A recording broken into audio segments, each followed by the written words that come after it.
August 2008, Shorthand Tamil Senior Grade. Get ready for the dictation. 10 seconds. 5 seconds.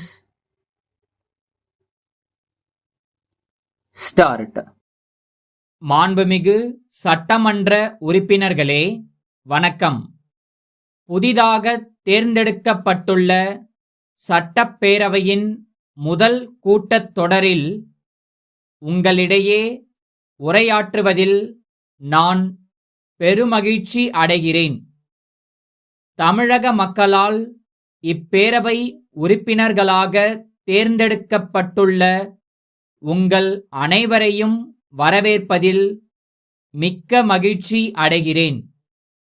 நமது முக்கிய குறிக்கோளான மாநிலத்தில் சுயாட்சி, மத்தியில் கூட்டாட்சி என்ற நிலையை அரசியல் சட்டமன்றத்தின் மூலம் எய்திடும் வகையில், மக்கள் நலனை பாதுகாக்கும் வகையில் செயல்படுவதற்கு மத்திய மாநில அரசுகளுக்கிடையே சுமூகமான உறவு நிலவிட வேண்டுமென்பது மிக முக்கியமானதாகும்.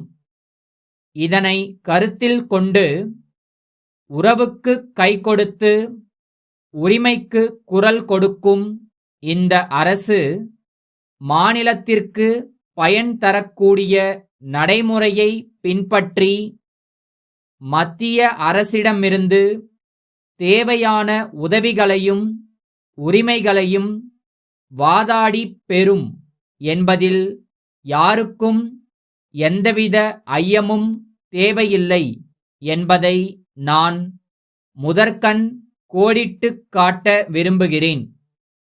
மாநிலத்தின் ஒட்டுமொத்த பொருளாதார வளர்ச்சிக்கும் அமைதியான வாழ்க்கைக்கும் சட்டம் ஒழுங்கு முறையாக பராமரிக்கப்பட வேண்டும் என்பதில் இரண்டுவித கருத்துக்கு இடமில்லை. தமிழ்நாடு அமைதி நிறைந்த ஜனநாயக பூந்தோட்டமாக திகழும் வகையில் இந்த அரசு சட்டம் ஒழுங்கை விழிப்போடு பேணிக் காத்திடும் என்று அனைத்து தரப்பினரும் நிச்சயமாக நம்பலாம்.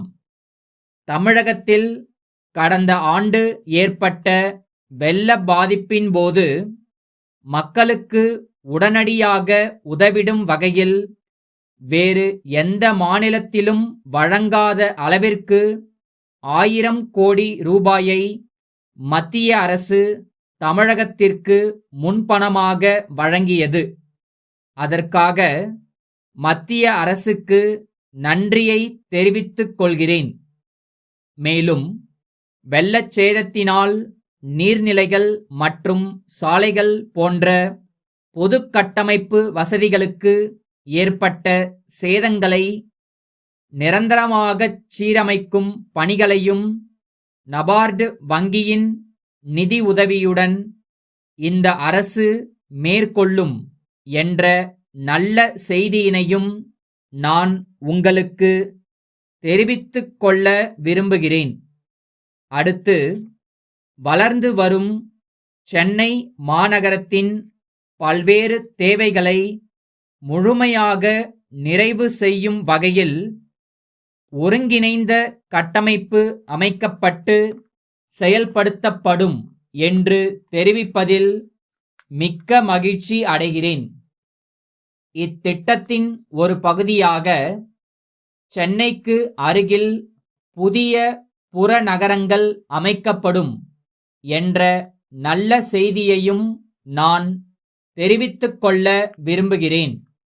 இதேபோன்று மற்ற மாநகராட்சி பகுதிகளுக்கு அருகிலும் புறநகரங்கள் அமைக்கப்படும். மாநிலமெங்கும் மின்வெட்டின்றி தொடர்ந்து மின்சாரம் வழங்கப்படுவதை இந்த அரசு உறுதி செய்யும்.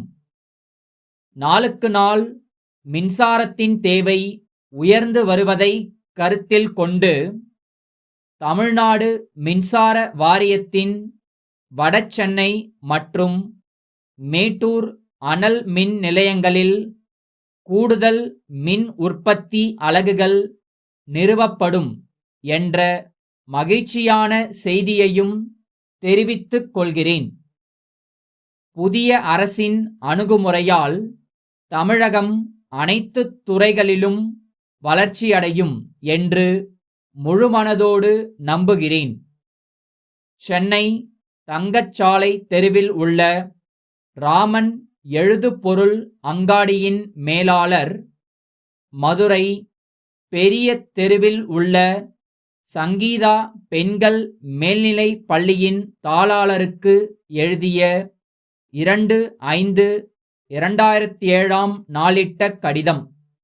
அன்புடையீர், தங்கள் பள்ளிக்குத் தேவையான பதிவேடுகள் அனைத்தையும் அச்சிட்டுத் தர வேண்டுமென்றும், என்னென்ன பதிவேடுகள், எத்தனை எண்ணிக்கை தேவை என்ற விவரத்தை தனியாக இணைத்திருப்பதாகவும் தங்கள் கடிதத்தில் தெரிவித்திருக்கிறீர்கள். எங்கள் நிறுவனத்தை பொறுத்தவரையில் புதிய அச்சிடும் இயந்திரங்களை நிறுவியுள்ளதால் தாங்கள் கேட்கும் பதிவேடுகள் அனைத்தையும் குறித்த காலத்தில் அச்சிட்டுத் தர முடியும் என்ற உறுதியை தெரிவித்துக் கொள்கிறேன். ஆனால் துரதிருஷ்டவசமாக தங்கள் கடிதத்துடன் இணைத்துள்ளதாக தெரிவித்துள்ள பட்டியல் எங்களுக்கு கிடைக்கப் பெறவில்லை என்பதை தெரிவித்து அதை உடனடியாக அனுப்பி வைக்குமாறு கேட்டுக்கொள்கிறேன். தங்களிடமிருந்து பட்டியல் கிடைத்தவுடன் பதிவேடுகளை அச்சிட்டுத் தர கட்டணம் எவ்வளவு என்பதை தெரிவிக்கிறோம். அதை தாங்கள் ஏற்றுக்கொண்டால் 50 விழுக்காடு முன்பணத்துடன் ஒப்புதல் கடிதமும் அனுப்பி வைக்குமாறு கோருகிறேன். தங்கள் அன்புள்ள